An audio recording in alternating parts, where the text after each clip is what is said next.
ابرار بیٹھے ہیں کنارے حوض کوثر کے شہے ابرار بیٹھے ہیں لیے ہلکے میں شہ کو شہ کے ماتم دار بیٹھے ہیں کنارے حوض کوثر کے شہے ابرار بیٹھے ہیں اور نفاق و شرک ڈرتے ہیں دل مومن تکانے میں نفاق و شرک ڈرتے ہیں دل مومن تکانے میں یہ ایمان ہے کہ دل میں حیدر کرار بیٹھے ہیں اور ہماری بزم غم مقبول ہو جائے تو حیرت کیا ہماری بزم غم مقبول ہو جائے تو حیرت کیا یہاں آ کر جنا کے سید و سردار بیٹھے ہیں اور ادھر نام حسین آیا ادھر آنسو ہوئے جاری ادھر نام حسین آیا ادھر آنسو ہوئے جاری میری آنکھوں میں گویا آگ دے بیمار بیٹھے ہیں قیامت ہے جوان بیٹے کی میت اٹھ نہیں سکتی قیامت ہے جوان بیٹے کی میت اٹھ نہیں سکتی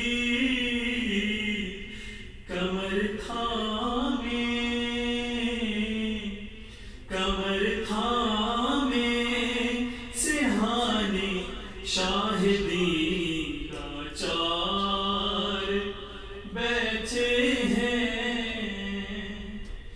اور نہیں عباس سا بائی لہد خود ہی بنائیں گے نہیں عباس سا بھائی لہد خود ہی بنائیں گے لیے اصغر کی میت شاہدی لاچار بیٹھے ہیں اور بیان کر حاجت جوہر سفارش تیری کر دیں گے حضور شاہ عباس علم بردار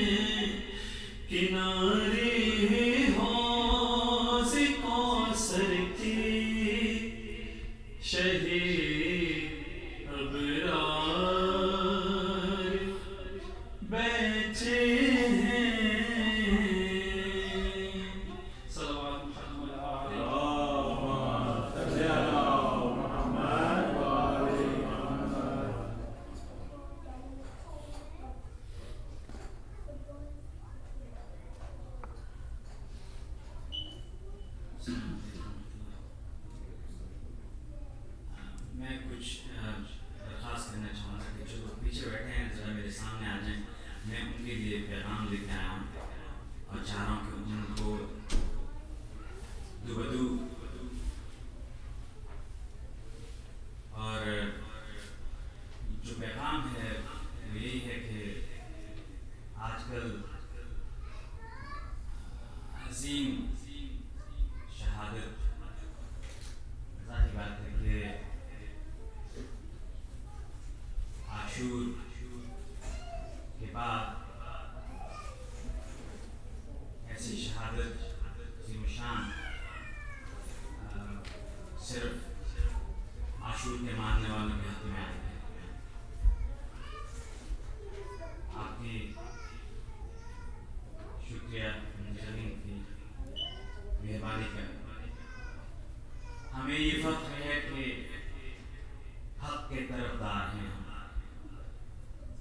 ہمیں یہ فخر ہے کہ حق کے طرفدار ہیں ہم شیعان نفس نبی حیدر کرار ہیں ہمیں یہ فخر ہے کہ حق کے طرفدار ہیں ہم شیعان نفس نبی حیدر کرار ہیں ہم دشمن دین کو کر دیں گے جہنم واصل دشمن دین کو کر دیں گے جہنم واصل پیروے حضرت عباس علمدار ہیں ہمیں یہ فخر ہے کہ حق کے طرفدار ہیں ہم شیعان نفس نبی حیدر کرار ہیں ہم دشمن دین کو کر دیں گے جہنم واصل پیروے حضرت عباس علمدار ہیں ہم حامل علم علی علم علی علم علی حامل علم علی علم علی علم علی ایسے قائد کی محبت میں گرفتار ہیں ہم حامل علم علی علم علی علم علی ایسے قائد کی محبت میں گرفتار ہیں ہم مرحبو آؤ مقابل میں ہم بھی حیدر ہیں مرحبو آؤ مقابل میں ہم بھی حیدر ہیں دو نیم کر دیں گے تم کو کہ ذوالفقار ہیں ہم مرحبو آؤ مقابل میں ہم بھی حیدر ہیں دو نیم کر دیں گے تم کو کہ ذوالفقار ہیں ہم زمانے بھر کو بتا دیں گے ہم ہی رستم ہیں زمانے بھر کو بتا دیں گے ہم ہی رستم ہیں سپاہ ہاشمی ہونے کے دعوے دار ہیں زمانے بھر کو بتا دیں گے ہم ہی رستم ہیں سپاہ ہاشمی ہونے کے دعوے دار ہیں ہم یزید وقت تمہیں رون کر کچل دیں گے یزید وقت تمہیں رون کر کچل دیں گے کہ عادیات کی صورت کے شاہ سوار ہیں ہم یزید وقت تمہیں رون کر کچل دیں گے کہ عادیات کی صورت کے شاہ سوار ہیں ہم حسین جانتے ہیں کیسے معاف کرنا حسین جانتے ہیں کیسے معاف کرنا انہیں ہے علم یہ تنصیر گنہگار ہیں ہم صلی اللہ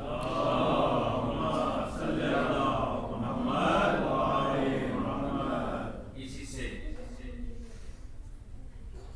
ملتا ہوا رموز عشق سکھانے کا وقت آ پہنچا رموز عشق سکھانے کا وقت آ پہنچا حسینیت کو بچانے کا وقت آ پہنچا پھر ایک بار تقاضا سر حسین کا ہے پھر ایک بار تقاضا سر حسین کا ہے پھر اپنی جان لٹانے کا وقت آ پہنچا پھر ایک بار تقاضا سر حسین کا ہے پھر اپنی جان لٹانے کا وقت آ پہنچا علی کے لال کو للکارتا ہے بسر یزید علی کے لال کو للکارتا ہے بسر یزید و ذوالفقار چلانے کا وقت آ پہنچا سپاہ حق کے ہیں تیور حسین کے تیور سپاہ حق کے ہیں تیور حسین کے تیور یزیدیت کو مٹانے کا وقت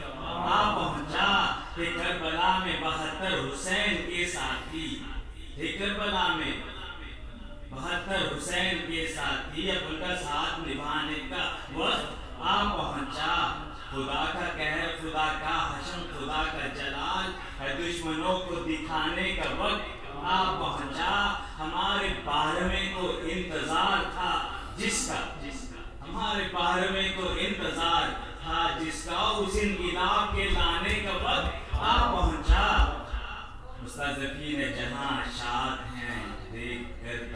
शबीर, ये उनका बदला चुकाने का वक्त आ पहुंचा। चलो और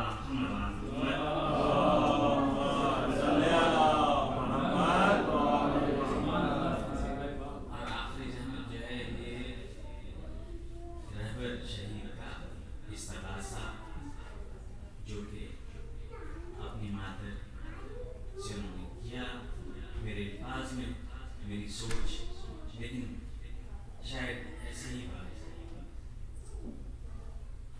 या मादर शबीर मेरा गुस्सा लेने, या मादर शबीर मेरा गुस्सा लेने मुझे शबीर के सदक़े में शहादत की इजाज़त दे। या मादर शबीर मेरा गुस्सा ले ले, मुझको शबीर के सदक़े में शहादत की इजाज़त दे दें। हज़रत ज़ैनब दिलगीर से कह दें बीबी, हज़रत ज़ैनब दिलगीर से कह दें बीबी, मुझको अकबर से शहादत की इजाज़त ले दें। बीबी हसरत है मेरी जामे शहादत पी लूँ, बीबी हसरत है मेरी जामे शहादत पी लूँ। अली असगर से मुझे उनकी इजाज़त ले दें। गाजी अब्बास से कह दें मैं बहुत प्यासा हूँ, गाजी अब्बास से कह दें मैं बहुत प्यासा हूँ। प्यास बुझाएगी जो रंग की इजाज़त दे दें। उम्मे फरवा से ज़रा मेरी सिफारिश कर दें, उम्मे फरवा से ज़रा मेरी सिफारिश कर दें। खस्ता तनख्वाह से में जाना से इजाज़त ले दें। बीबी 1400 बरस से वही जंग जारी है, बीबी 1400 बरस से वही जंग जारी है। करबला मुझको बुलाती है, मेरी बारी है। आज शबीर की नुसरत में निकलना है मुझे, आज शबीर की नुसरत में निकलना है मुझे। दीन अहमद की बका के लिए लड़ना है मुझे। इब्ने मुलजिम मेरी तहरीस पे आ पहुँचे हैं, इब्ने मुलजिम मेरी तहरीस पे आ पहुँचे हैं।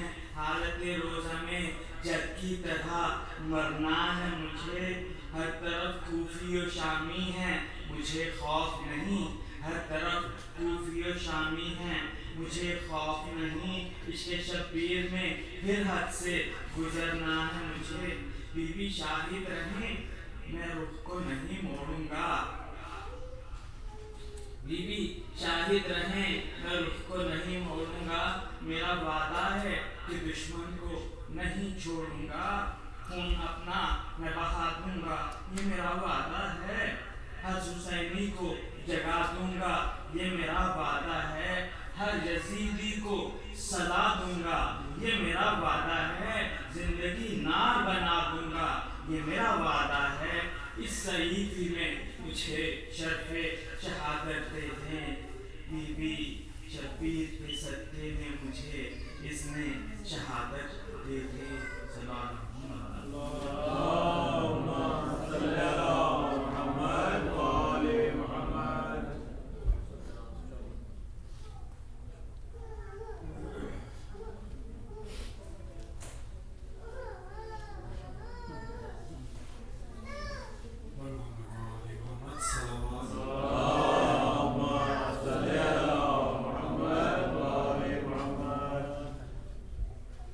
जो मुंह में बीमारी जल से जल के बाबा जी बोले ना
بنا ید اللہ قاتل انتر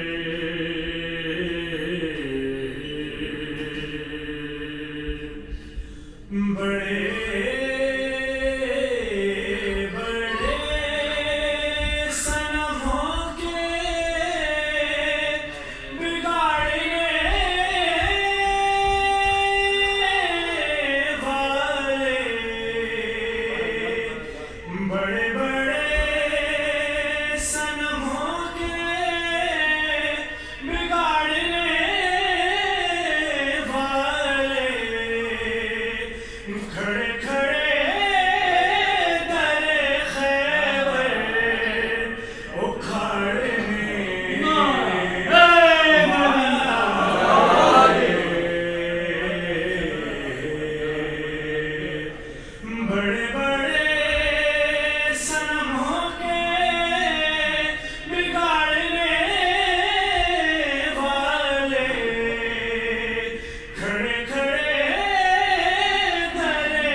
مرحوم محمد صلی اللہ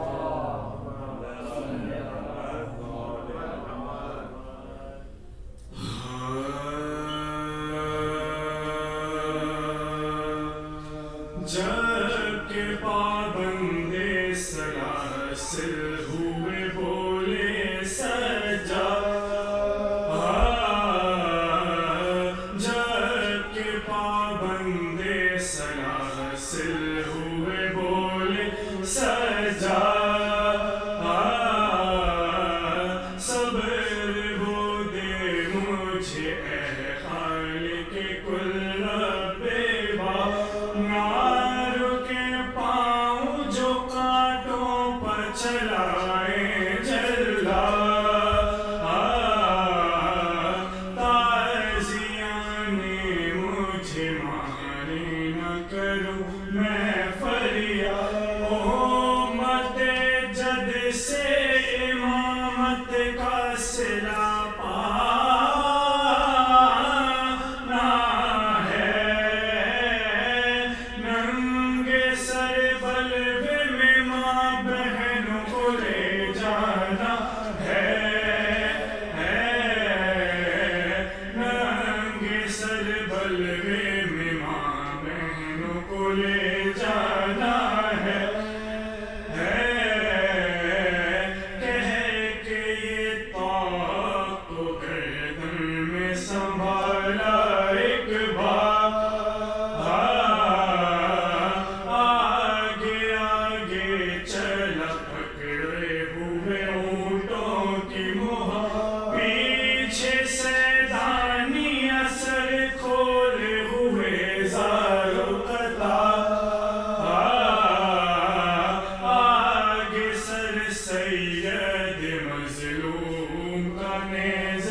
फिदा हाय शाने भी कटे और न पाया तज़किरा अहले वफा तेरा करेंगे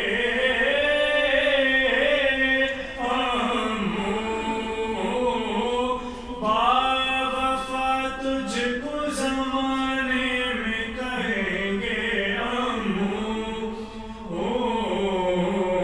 बावफा तुझको ज़माने में कहेंगे जबकि पाबंदे सलासिल हुए बोले सजा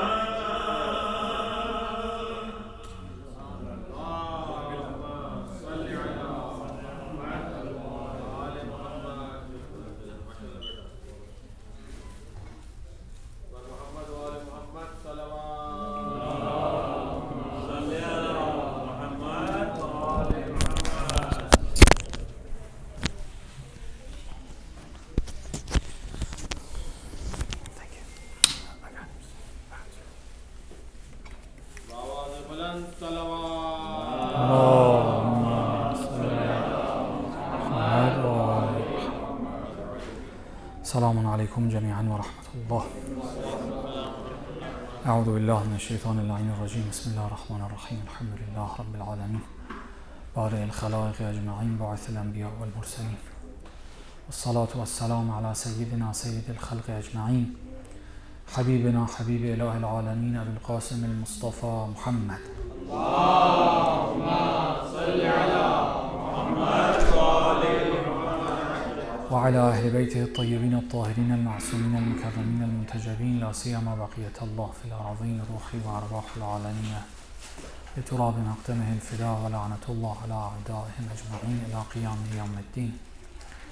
For the hastening and return of our Imam, let's recite a salawat. اللهم صل على محمد وآل محمد. For the elevation of the soul of our leader, Ayatollah Sayyid Ali Khamenei, let's recite the second one louder.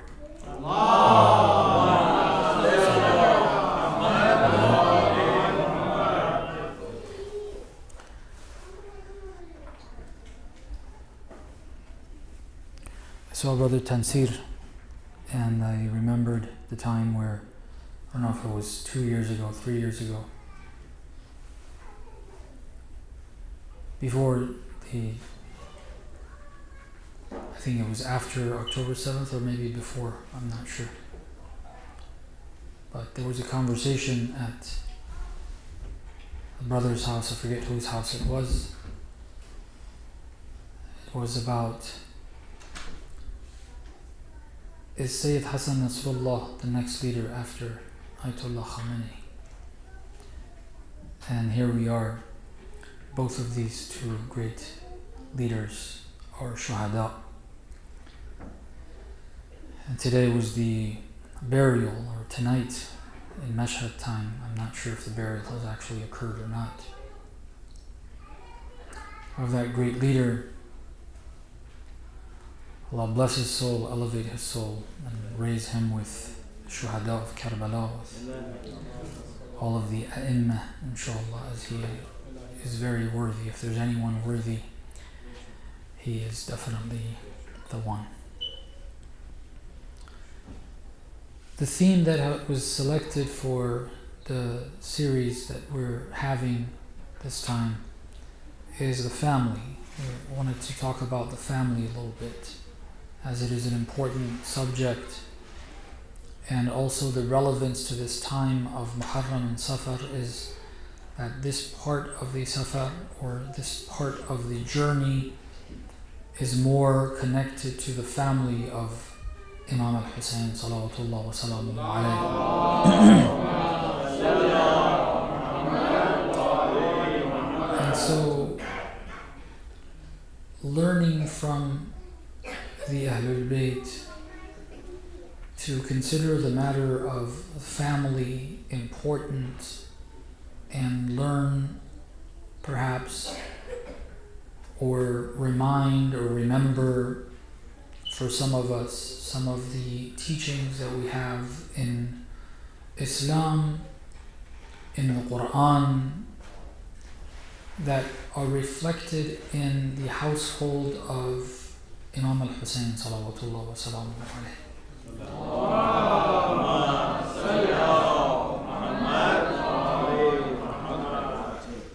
When we look at the family of Imam al-Hussein, one of the things that we clearly see is the willingness of the family to be part of the sacrifice.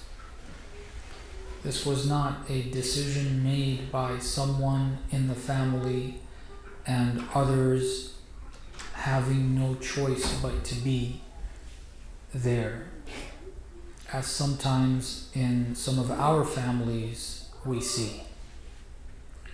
This is a family that has chosen to be with Imam al-Hussein. The women have chosen to be there in Karbala.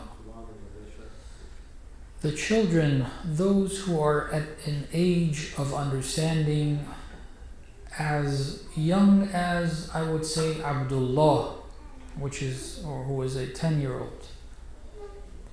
And to my understanding, even as young as Ruqayya or Sakina, these are children that, sure, they are young, and being young, there is less that we expect for a child to understand compared to an adult. But the environment they're in and the quotes we hear of them suggest that they were very much understanding and they were part of this journey. And that is the highlight of my understanding, at least, of the Ahlul Bayt, the family. Something that we need to try to learn, take on board. What is it that is done in a family that members of that family, as young as a 3-4-year-old, will develop an understanding to become part of something as magnificent as Ashura, as difficult as Ashura, as difficult as the aftermath of Ashura. Participating in it. The participation of the family is not, again, just being there. Sometimes what I hear, at least, I don't know, I could be wrong. Maybe it's my misunderstanding of some of the poetry, but the depictions to me sound like people that are being hurt, people that are being tortured, but that's about it. The role they play, the strength of the Ahlul Bayt, the strength in the words, the strength in the presence, the strength in the actions, not being there just to be taken around without a will, without a decision, and for others to decide for them where they will be, what will happen to them, without their input. That is not what I see in Karbala, that is not what I see in Kufa, that is not what I see on the route to Sham, that is not what I see in Sham. We see a family that is actively involved in something when they need to refuse help from people while they need it, obviously. Refusing assistance and help is part of this journey. It is a decision that is going to impact history. It's not just in the moment, something happened, something emotional, somebody said, don't take this is sadaqah, we don't take sadaqah. No, it's not the case. There's a lot of misunderstandings about that. People go as far as saying you cannot take sadaqah, a sayyid, someone whose father is the lineage of Sadat through their fathers. Such a person is not allowed to take sadaqah from non-Sadat. That's not the Shia understanding. It is allowed to take it. That's across the board. You can check the fatwas. It's not a difference of opinion. The issue of not accepting sadaqah was something to show we're not here in need of assistance. You're misunderstanding the situation. We are here willingly. We are in a battle. We are involved in this. We didn't come here that perhaps our father becomes the ruler, we get a little more money, and we have palaces like you guys do. That's not the objective of this whole journey. The objective is Allah's religion is being misrepresented. Allah's religion is being disrespected by the very fact of a tyrant, a fasiq, a sinner, an open sinner, a disbeliever in the religion sitting on the throne that is considered to be the throne of the Khilafah of Rasulullah sallallahu alayhi wa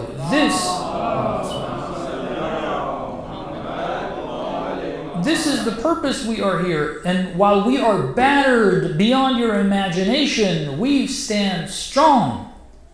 We're not willing to forget what the cause is and be so battered. This is what happens. You get exhausted, you just give in.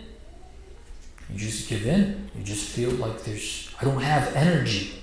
Whatever. Somebody brings food, it just sits there after a while, you take a bite of it. No, we're not doing this. That's not what we're here for. A family who has that strength, not the Imam himself. This is the family. Multiple women, multiple children.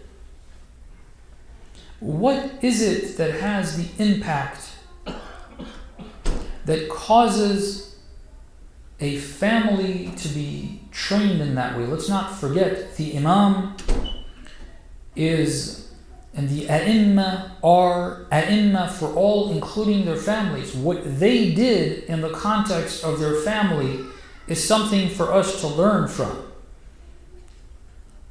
When you see this impact in the family of Sayyid al-Shuhada, you've got to think, what's the difference between our families and his family? How did he impact his family? How should I have an impact on my family if I want to have a similar outcome? If I want to see my children, my family behave in that way, assuming that we ourselves are behaving in that way. And that's something that hopefully is going to be part of this conversation. Recite the salawat, please.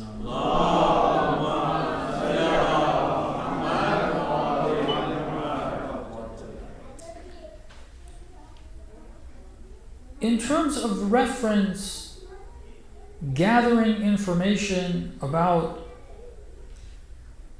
guidance, guidelines, instructions for impacting one's family. Especially when people think of the next generation. I guess there's a lot to say about family, but let's kind of limit it to the parents trying to impact the children, the upbringing of the next generation in the context of a family. Where do we find reference for this? Where can we look to get information about this? Should we search books of history?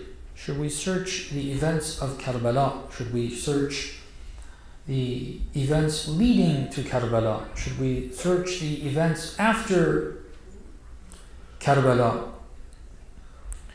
The problem we face if we want to do that is, which reference do we refer to? What book do we refer to? Which narrative do we go by? There's a lot of different narratives, and some of these narratives are relatively new.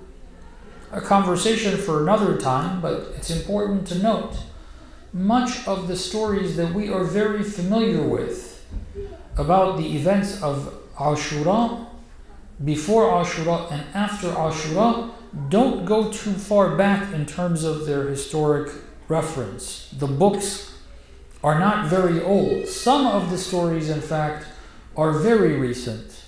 The stories that you and I are most familiar with are not even stories that can be found in books that are too many centuries old, let alone them being from around the time of the event.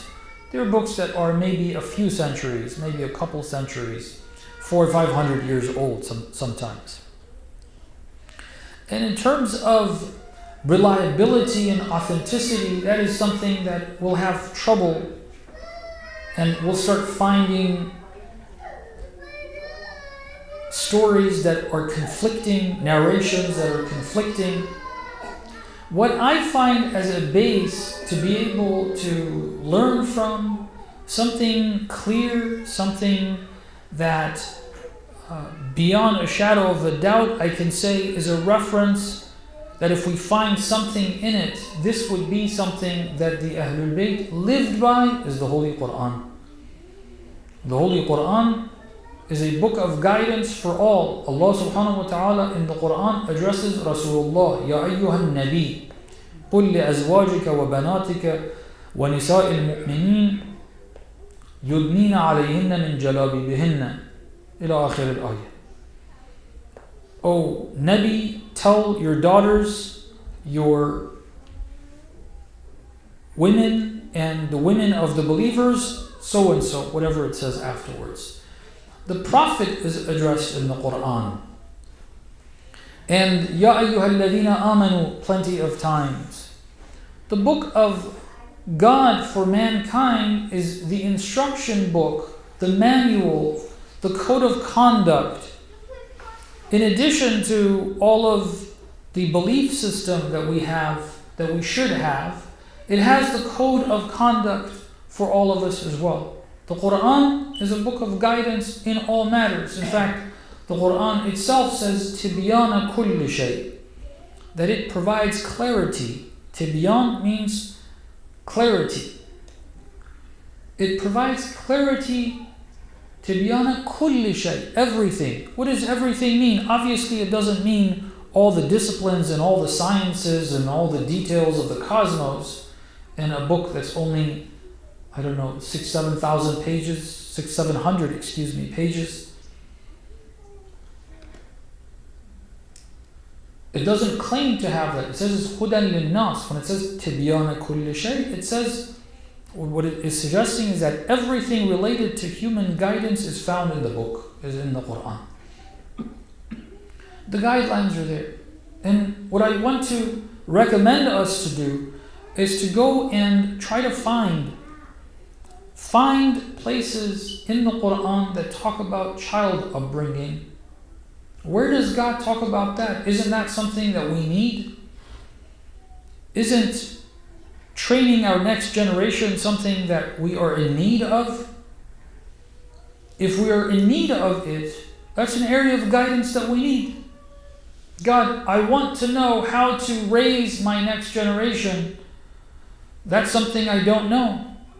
I clearly don't know. Why do I say we clearly don't know? It's because everybody's looking for something to figure out. Everybody's looking for a person that can help them. Everybody is wishing that their next generation, their offspring, becomes a great soldier of the 12th Imam. I hope they become great people and so on. And then people have fear. People move. They ask questions. Should we move from this country? Because of the context. This is a terrible country. For children, there's so much sin, there's so much temptation, there's so much whatever. If we survive this, God protected us, should we keep our children here or not? It's a question I get asked a lot. The question means people need clarity. People are looking for guidance. They want to figure out. Should we do that? Should we have a TV at home? Should we not? Devices, should we set times on them? Should we not set times on them? Should we have Islamic schools? What should Islamic schools look like? Should we have, our next generation doomed if they go to public school? If they're living in a city, parents living in a city, there's no Islamic school, what are we supposed to do? All of these are questions that people are asking. These questions mean We don't know. People are looking for answers. Alright, let's go to the Quran then, I guess, right? If it says Tibyana kulli shay, if it says it clarifies everything, this is one thing I don't have clarification on. So can you provide me guidance on that, Ya Allah? If you say I've clarified everything in this. And we go there, at first glance you think, I don't see anything related to this. I don't know. You guys tell me, do you find a verse that talks about how to deal with your children? Do you find a verse of the Quran, a chapter of the Quran that talks about child upbringing? Is there a verse in the Quran, or even I would add hadith? Can you find a hadith for me that talks about the education of the children? Should they go through K through 12 or should they not? Is that something for us to do or not to do? You know, this whole education system is very new. The children of the Ahlul Bayt didn't go through the education system that we have been through and our children are going through, and maybe our parents. But I know my grandfather didn't go through this.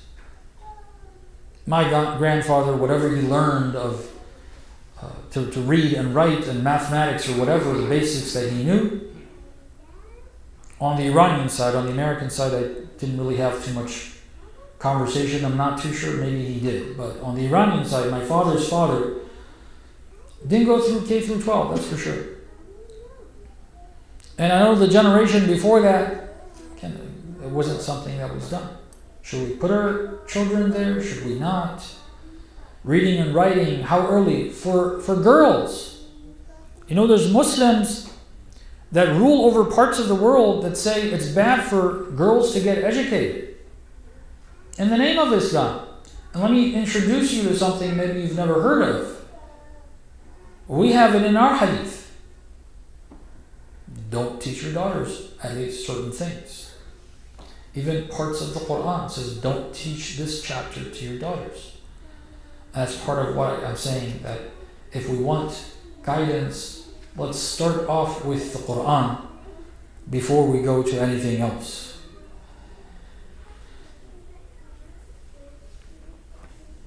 It says, the Quran says, Tibyana kulli shay, it has everything in it. Do you find it? Do you find it there? Do you find verses related to child upbringing? If you're looking for something that tells you at what age should I talk to my child about this matter or the other, if you're looking for verses that talk about the relationship that you need to have with your child in terms of where they should listen to you, where they shouldn't listen to you, if you're looking for something that tells you when you should be more lenient toward them, when you should be less lenient toward them, that people talk about. If you're looking for something that tells you that you should have a device available to them or you shouldn't have a device available to them, anything about the age of children, look for yourself. I don't know, but when I look, I don't see anything like that. I don't see anything like that. I don't see any verse, any chapter that talks about any particular age. Sure, there are some rulings that people don't call child upbringing. It says that when they want to enter your room, up to the age of puberty, children can come into the parents' room and leave. Certain practical law. After that, they need to knock before going in, before entering. You find that ruling that's kind of related to age. Very few. But that's not the dilemma here. In our minds, it's not the dilemma. That's not the area that we have questions on. So if a person wants to refer to the Quran on this topic, are we suggesting that there is no guidance from Allah? So, well, God says on one hand, Tibyana kulli shay, it provides guidance in all areas. On the other hand, I don't find this material. You look for yourself, see if I've made a mistake. If you find something, let me know. I don't find it.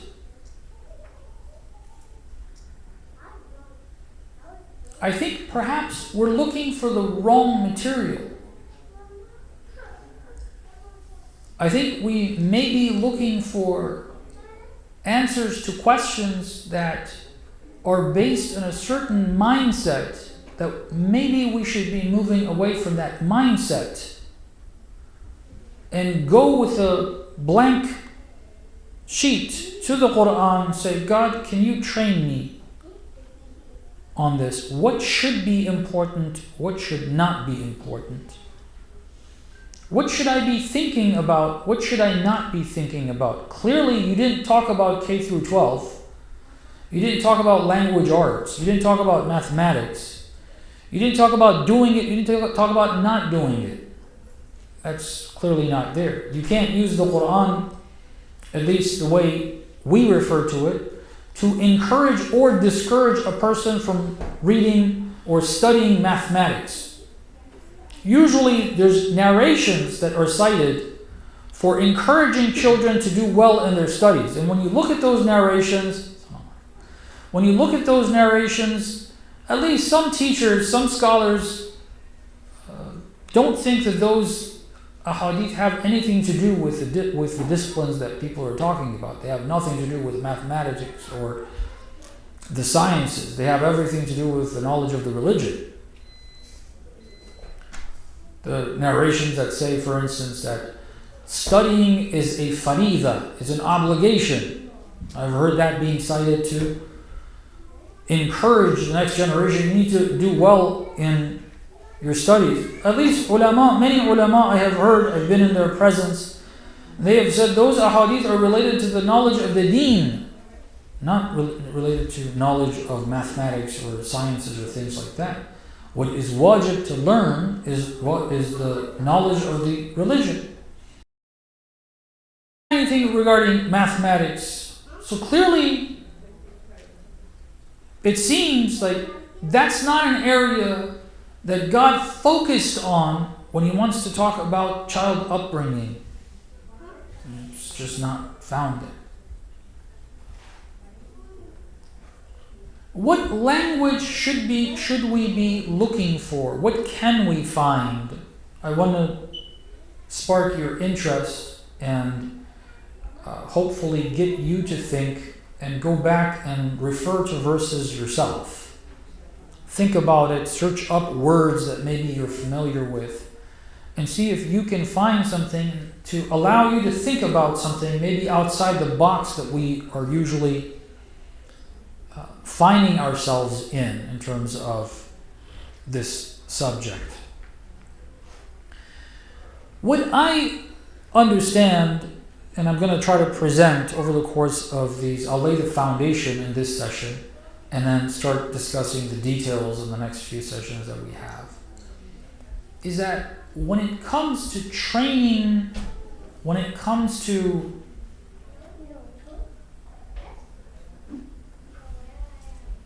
passing on information, what the Quran is interested in, obviously, is guidance that God considers important for mankind throughout time.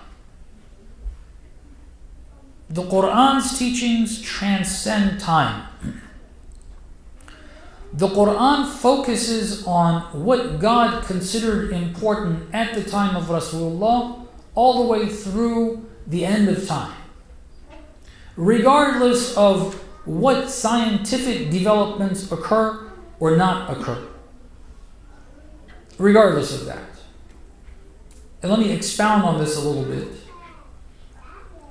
If anybody thinks that if God wanted to teach people about nuclear physics that He wouldn't have been able to, then I don't know what God you're worshiping.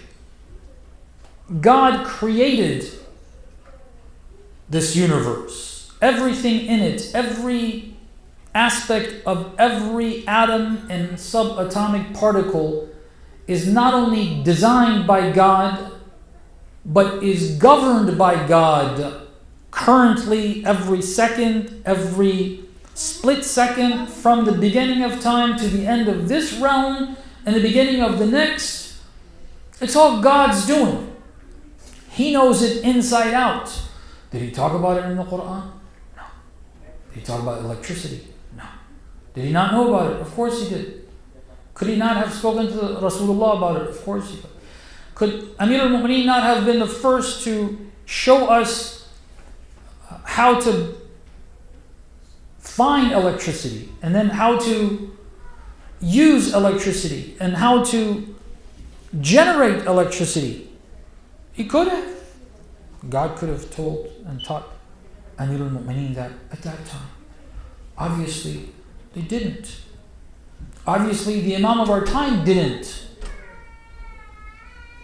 Obviously, the Industrial Revolution happened somewhere outside of the Muslim lands. The Industrial Revolution not only happened outside of Muslim lands, it happened by people that were moving further and further away from religion. It happened in the West by people that were abandoning the Christianity that was available to them. They are the people who came up with the Industrial Revolution. All the advances that you see obviously didn't start in Mecca. You don't see those disciplines starting up in Mecca. You don't see any of that starting in Karbala or Najaf.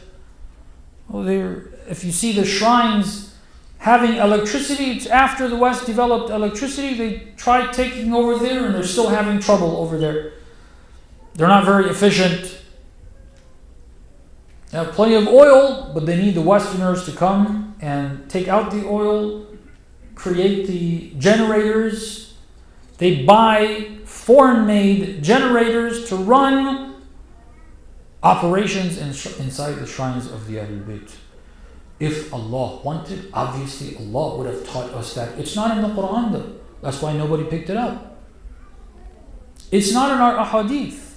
Sometimes people try to stress on the idea the Ahlul Bayt gave us, I don't know, this teaching regarding chemistry or that teaching regarding mathematics or things like that. I'm very sorry, but that's not the case. If they wanted to, Allah has all of that information. Our books would have been loaded with it. It's not. They're not.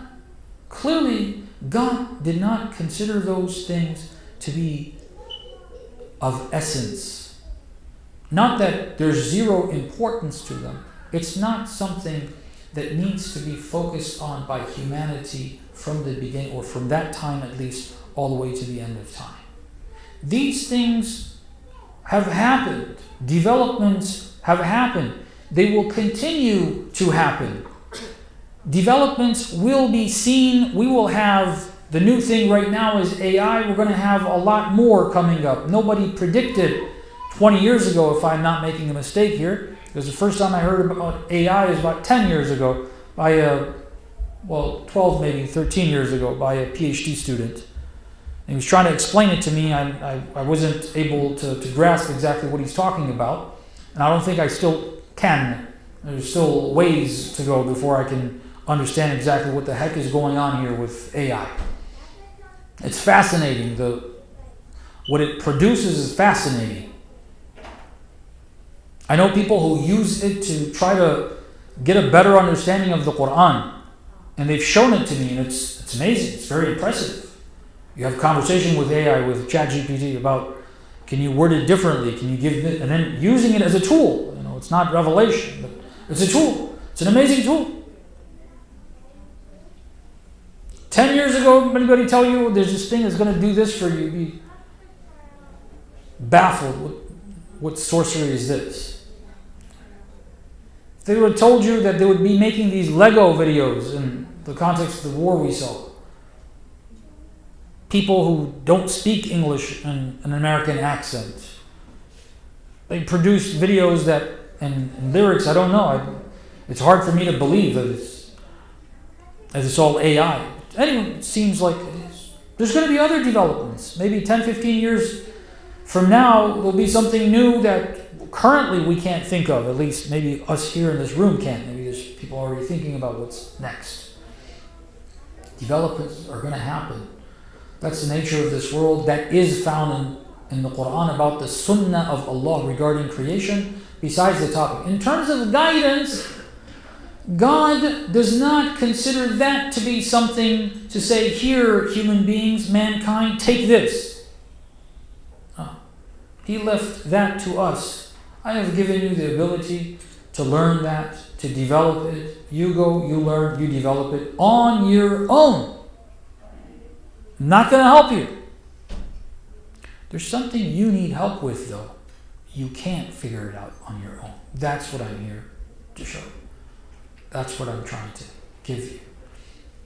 You can have the most advanced technology. You will still not live a prosperous life. Humanity is not... Look around. Look at the globe. Where is prosperity? The first, they say, trillionaire of the world. Where is prosperity in his life? Show it to me. If all you care about is the digits in the person's evaluation, because I don't even think it's in a bank account, evaluating the belongings of this person, however way it is done, how does that reflect in that person's mental health? How does that reflect in the person's feeling of prosperity? How do you define prosperity? But when I look around the world, I don't see these technologies leading people into a world that we could all agree this is what prosperity looks like. Because we've created a world where certain things are available. You do see certain people with a ton of money have access to certain things that others don't. And those who don't have access, wish to have it, they want all those different things. They can't get it. They are prevented from getting it. And then when you look at people who do have access to that, and you wonder, from their behavior, from their words, are they living a prosperous life? Do they feel it? Or is this all a myth? You have a person by the name of Ali ibn Abi Talib, salamullah alayhi wa ruhi al-fida, who's been deprived of his rights, mistreated, and all the different things that I don't need to mention, you can remember.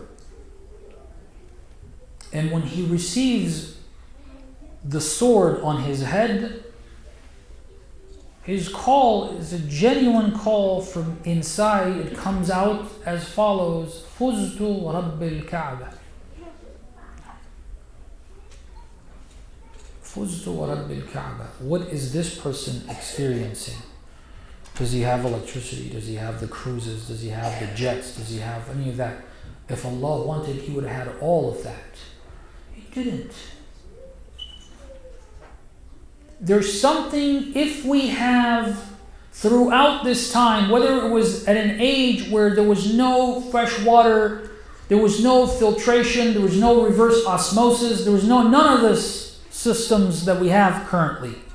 If you had those things, you would be living a prosperous life. And if you have all of these things, you would also live a prosperous life. But without it, whether you live at that time or at this time, you're not going to live a prosperous life. You can keep running for it. You can keep engaging in this rat race to get to this mirage of prosperity. And you'll find yourself just not content with life, no matter how much you have of these things. There's something else God considers guidance. The goal is something else, and the way to achieve it is something else. Now, these are, I think, most of what I've just said are reminders. I want to get to the crux of the matter before we begin to understand where the Quran talks about how to deal with our family, how to deal with the next generation. Let's make it clear, this is what we're looking for. The guidance that God considers guidance. All right. And the reason why I worded like that is that we find ourselves less and less aware of what exactly that is. Okay. Because we start off, as we have been raised in a certain cultural context. We have been raised Shia, or most of us, I think, have been. And having been raised such, there's certain rituals that we engage in. There's prayer, there's fasting, there's Hajj, there's Siyara, there's Muharram, there's Matam, there's different things that we do. Okay. These are different things that we do, and we all do them. Right? We're all engaged, more or less. More or less. Do we have that guidance?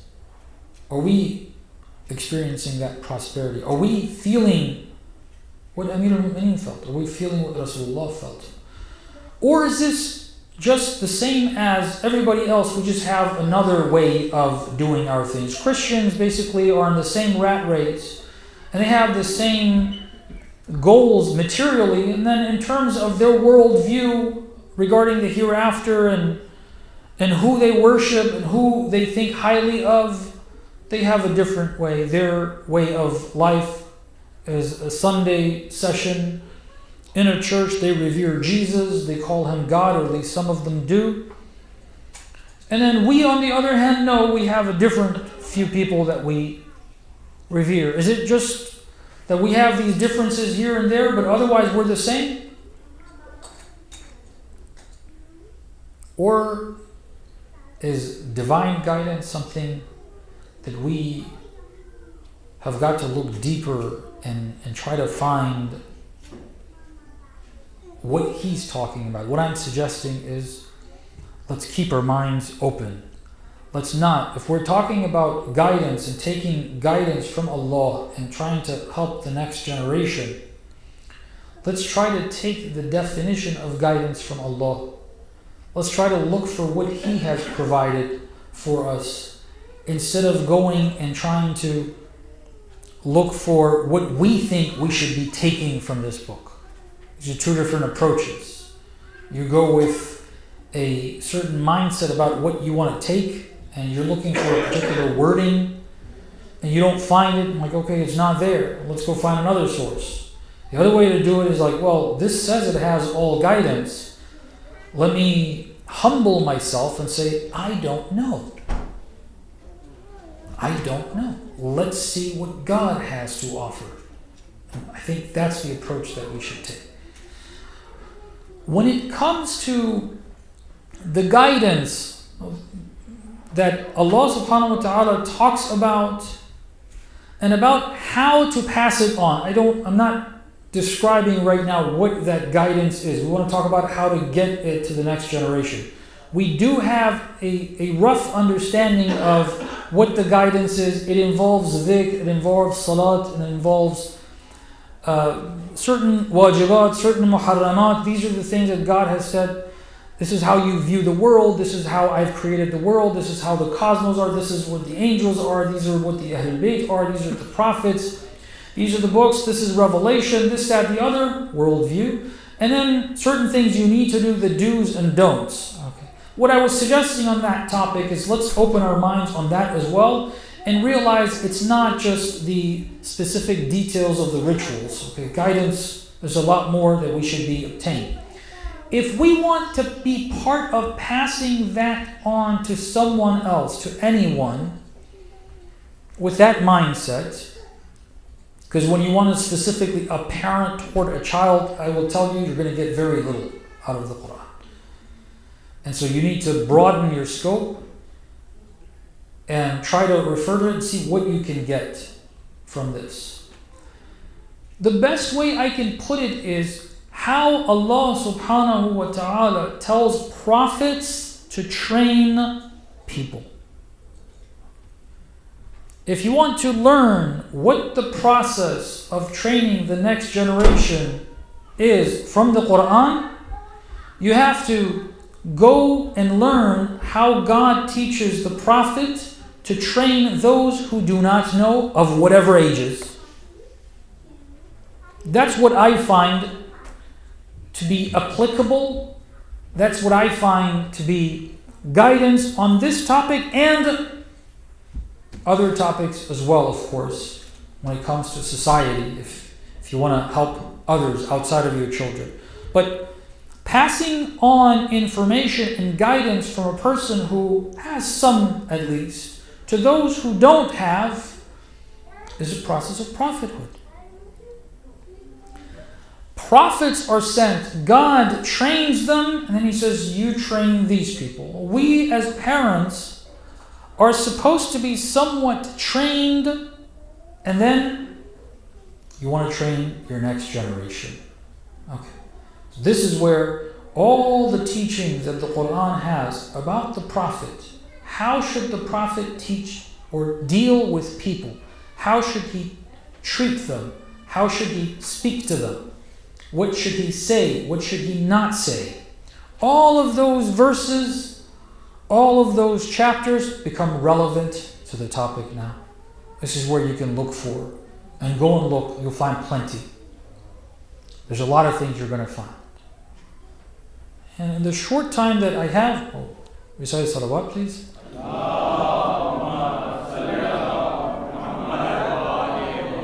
think I have no time. I'll just begin this by saying the first thing that the Prophet is, or we understand regarding the Prophet in this process, is that he is trained himself.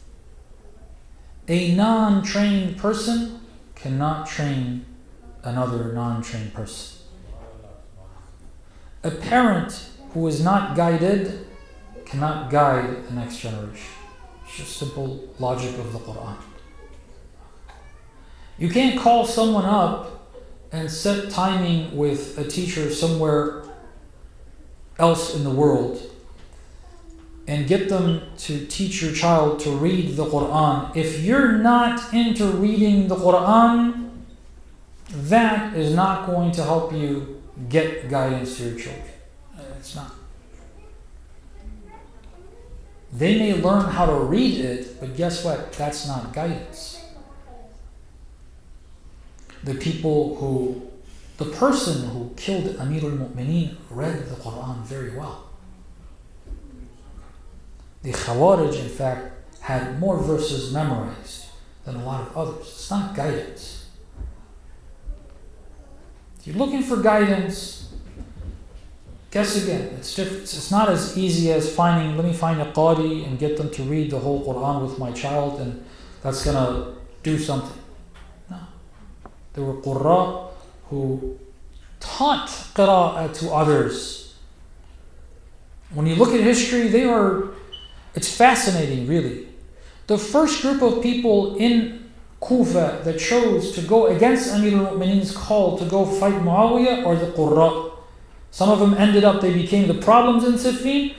But before that even started, a few hundred came to Amir al-Mu'mineen and said, we don't want to come, can you send us to fight kuffar? We don't want to go and fight Muslims. This is their thought process. It's not as simple as that. A person who is not trained cannot train another. Okay. You have to train yourself. If you're not interested in training yourself, then you're not going to be able to train your next generation. If you don't think that you need to work on yourself, then you're not going to be able to work on your next generation. This is the first thing we can learn. I'll expound on that inshallah tomorrow with the will of God, if He gives us the tawfiq to join the session of the Ahlul Bayt, Imam al-Hussein, sallallahu alayhi ya Aba Abdullah. A few words of Masa'ib, inshallah, if Allah permits. Assalamu alaykum ya Ahla Bayt al-Nubuwwah وموضع الرسالة ومختلف الملائكة.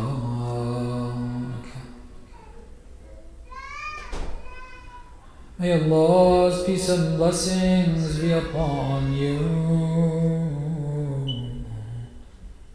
my beloved Holy Prophet of the Ahlul Bayt. May Allah's peace and blessings be upon you,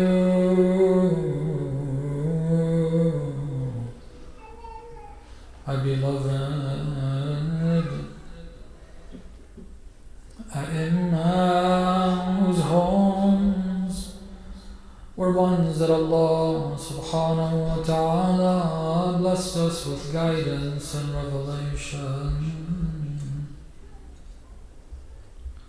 Sallallahu alayka ya Aba Abdullah,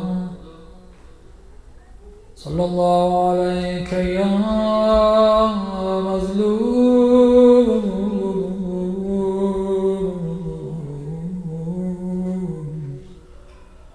أيها الشهيد بكربلاء عطشانا. May Allah's peace and blessings be upon you, my beloved Imam al-Hussein.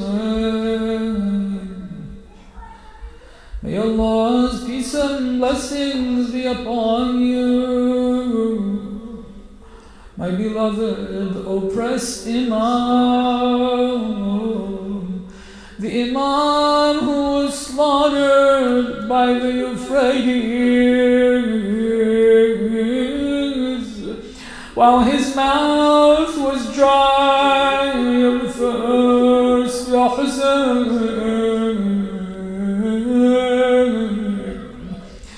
your family is being paraded in the various cities. Your daughters are being shown to non-mahram. Your little 3-year-old is constantly looking. Maybe she can spot her father. Ya Hussein, I don't know how many bruises she has on her feet.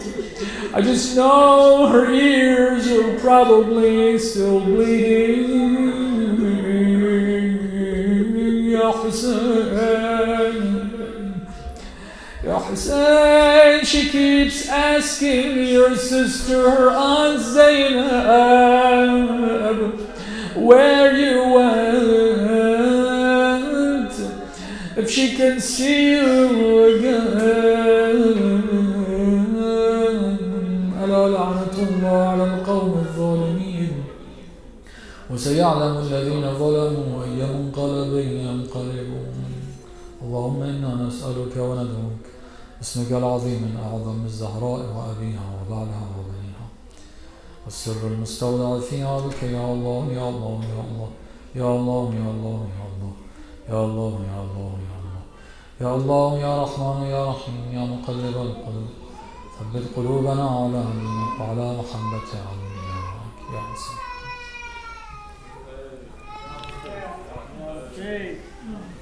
Ya Sayyid, Ya Sayyid, Ya Sayyid, Ya Sayyid, Ya Sayyid, Ya Sayyid, Ya Sayyid, Ya Sayyid, Ya Sayyid, Ya Sayyid, Ya Sayyid, Ya Sayyid, Ya Sayyid, Ya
والا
أيها